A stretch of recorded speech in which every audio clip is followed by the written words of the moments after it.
Chers amis, bonjour. Chers abonnés, bienvenue dans cette nouvelle vidéo. Bon, comme d'habitude, nouvelle vidéo qui parle de ce qu'on appelle le cours qui est en relation avec, bien sûr, l'origine du peuple français. Maintenant, on parle Rome et les Gaulois. Qu'est-ce que ça veut dire bon, qu'est-ce qui s'est passé entre les Roms et les Gaulois? Bon, les Gaulois, peuple celte antique, ont joué un rôle significatif dans l'histoire de l'Europe pré-romaine et ont laissé un héritage culturel notable. Bon, juste donner une petite information et une présentation c'est-à-dire pour démarrer. Bon, il faut savoir que si on parle de l'origine des Francs, d'abord, c'est les Celtes. Les Celtes, ce sont des tribus germaniques qui sont venus je dirais, dans cette région de ce qu'on appelle la Gaule pour s'installer, hein, et voilà, je dirais, pour bâtir une civilisation, etc.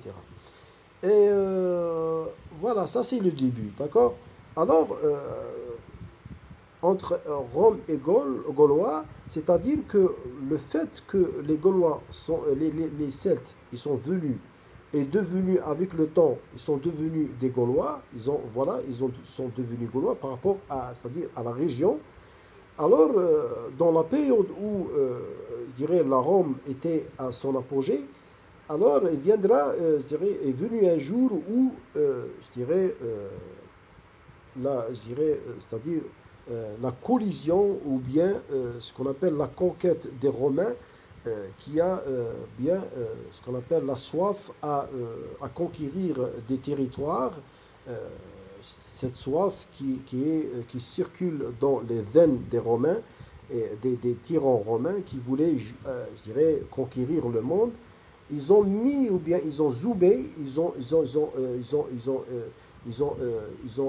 orienté, si on peut dire, ils ont orienté euh, leur, leur armée vers cette terre pour la conquérir. Et c'est de là où vient cette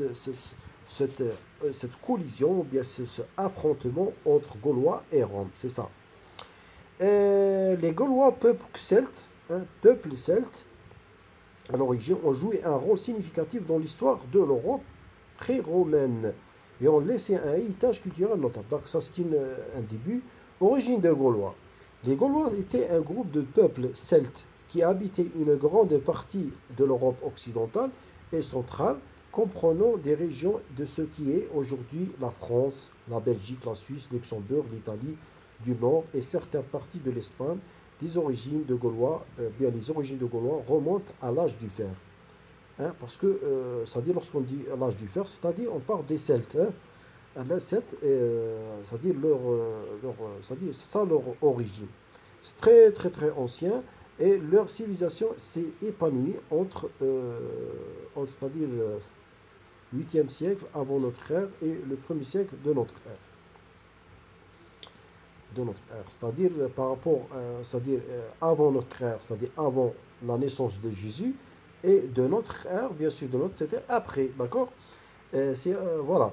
Donc, coutumes et traditions gauloises. Les Gaulois étaient organisés, si on peut dire, en tribus, en clans, dirigés par les chefs et des rois. Il n'y avait pas, je dirais, il n'y avait pas de monarque ou bien de roi. euh, euh, des rois, voilà, des rois. C'est-à-dire, ils étaient nombreux. Ils étaient connus pour leurs compétences artisanales. Et ça aussi, lorsque l'auteur il vous dit des rois, qu'est-ce que ça veut dire?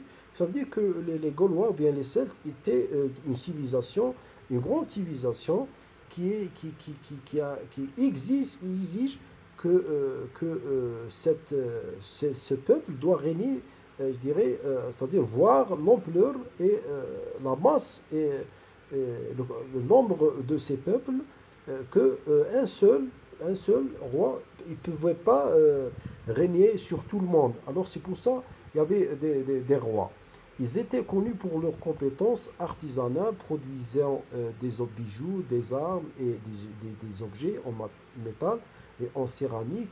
La société gauloise était hiérarchisée avec des guerriers, des druides presque celtiques. Euh, voilà, les druides, voilà, les Celtes étaient guidés par des druides, hein, des druides.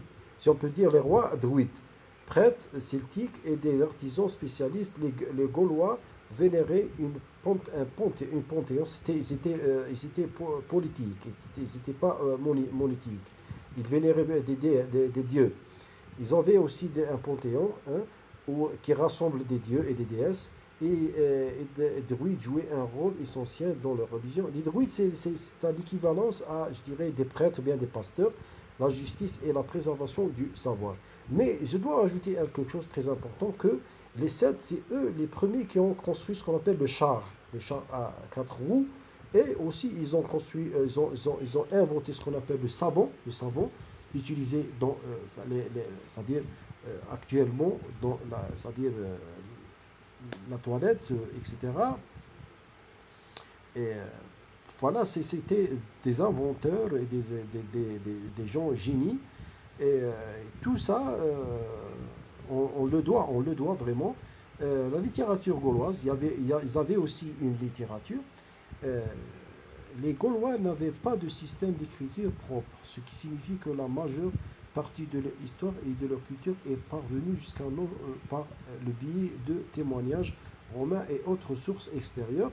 Euh, voilà, mais ils avaient ce qu'on appelle l'écriture, je dirais, dessin par dessin ou bien hiéroglyphique.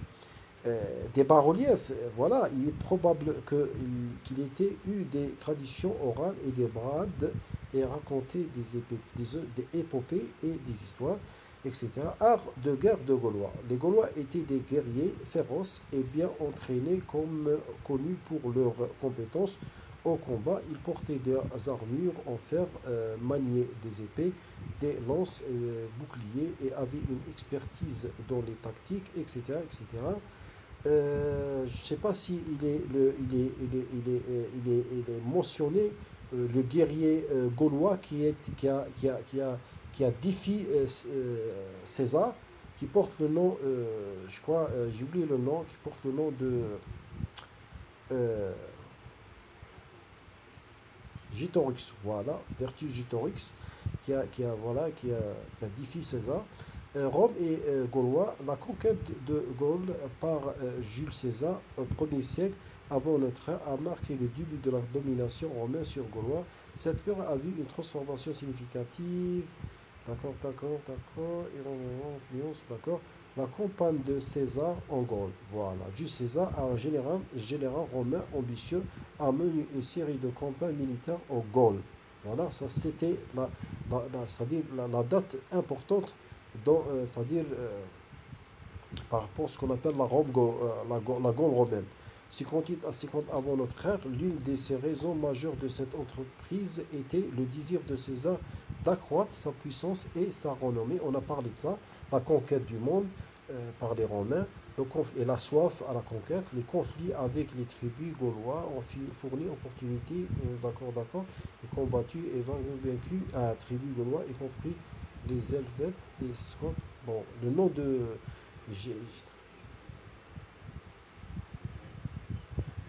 guerrier ou bien du chef gaulois, il n'est pas mentionné. Une transformation culturelle romanisation lors de la conquête, comment on opposé les territoires de culture gaulois, d'accord. D'accord.